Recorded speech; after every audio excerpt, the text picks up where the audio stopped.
مرحبا، شلونكم؟ شخباركم؟ إن شاء الله تكونون زينين. كل عام وإنتم بخير، سنة سعيدة، وإن شاء الله يا ربي تحقيق الأماني، وتكون سنة حلوة وسعيدة، ويعم السلام الكون كله.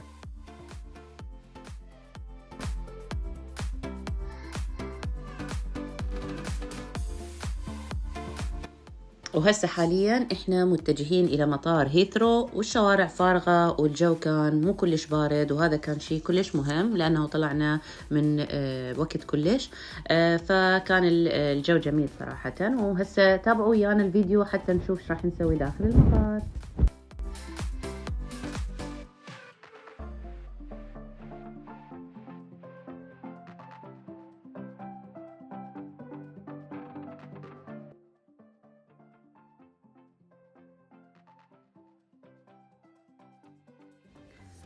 واخيرا وصلنا المطار هيثرو، ومثل ما راح تشوفون انه المطار جدا ازدحام حتى بالفجر، وكأنه تحسون أنه الدنيا نهار مو فجر. هي الناس كلها موجودة، والمطار كان كلش ازدحام طبعا بسبب أنه أصلا العطلة كانت بادية مال مدارس، فالعالم كلها بدها تتوجه، اللي يروح الأهله، اللي يزور أماكن معينة خارج بريطانيا، اللي يريد يروح يقضي راس السنة.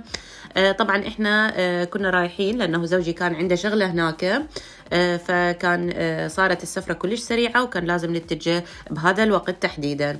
فمثل ما تشوفون أنه المطار، أنا كلش أحب أجواء المطار طبعا، ومن وين يحب أجواء المطار؟ هي كلش حلوة، تخلي الواحد يشعر بتغيير الروتين بحياته. فقبل أي شيء، لأنه إحنا كنا طالعين من الصبح وهسه تونا وصلنا، فقلنا خلنا نتريق. دخلنا هذا المحل اللي هو أتوقع اسمه جريس، وطبعا اللفات مالته كلش طيبة. طبعا احنا ناخذ اللفات اللي هي الفيجيتيريان، فاحنا طلبنا اني وبنتي طلبنا كرواسان بالجبن والطماطم مثل ما تشوفون، وزوجي طلب لفة مال تونة. مثل ما تشوفون راح نتريق وراح نكمل الريوق، وراها نتجه حتى نذب الجنط مالتنا وندخل الممر السعادة. ممر السعادة، دائما اسمع كلمة ممر السعادة، واخيرا الحمد لله وصلنا لممر السعادة. هنا كملنا الريوق مالتنا، وراح ناخذ هيجي جولة سريعة بالمطار، لانه صراحة كان الوقت كلش محدود. يعني احنا وصلنا الساعة 6، المفروض الطيارة تطير ب7:30، احنا ما لحقنا اصلا نفتر بالمطار. فمثل ما تشوفون شلون المطار كلش ازدحام، والعالم تحسون شوية اكو حركة واكو حياة. تابعوا وياي الفلوج واستمتعوا.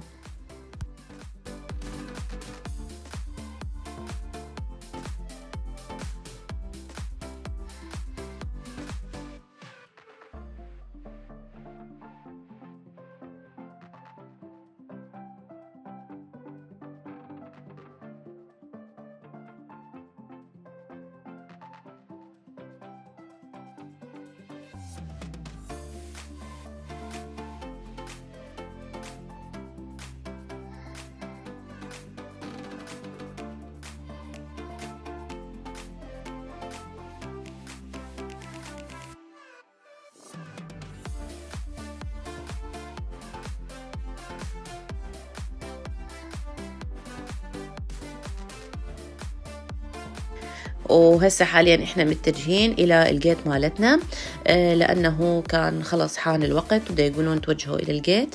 ومثل ما تشوفون الجيت ازدحام، ودخلنا الى ممر الطيارة، وراح نقعد بالطيارة. إن شاء الله تشوفون شلون الطيارة كلش مزدحمة، مع أنه الطيارة كانت الرحلة مالتها كلش من وقت، يعني كلش early. فتابعوا ويانا وشوفوا ايش راح يصير.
هسه احنا اخيرا بعد 3 ساعات تقريبا ونص ساعة، 3.5 ساعات، وصلنا الى مطار صبيحة اللي هو موجود باسطنبول.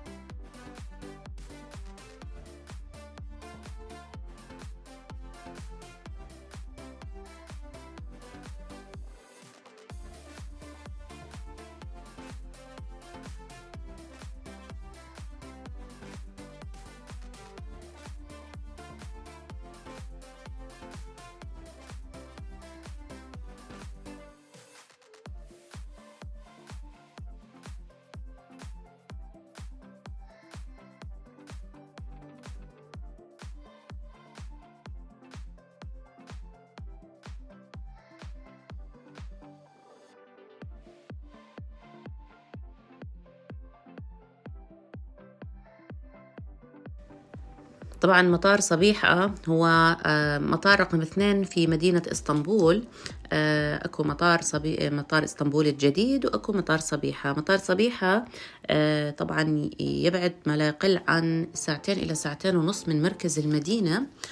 وكان كلش بعيد عن المركز مال المدينة صراحة، يختلف عن مطار اسطنبول الجديد من حيث المسافة. بس هو مطار صغير نوعا ما، مو كبير، مو مثل مطار اسطنبول الجديد. هاي الديوتي فري هناك موجودة، ليست كبيرة، ماكو هواية أشياء، لكن حلوة يعني إن الواحد مثلا إذا يحتاج شيء يقدر يشتري وبدون تاكس عليها.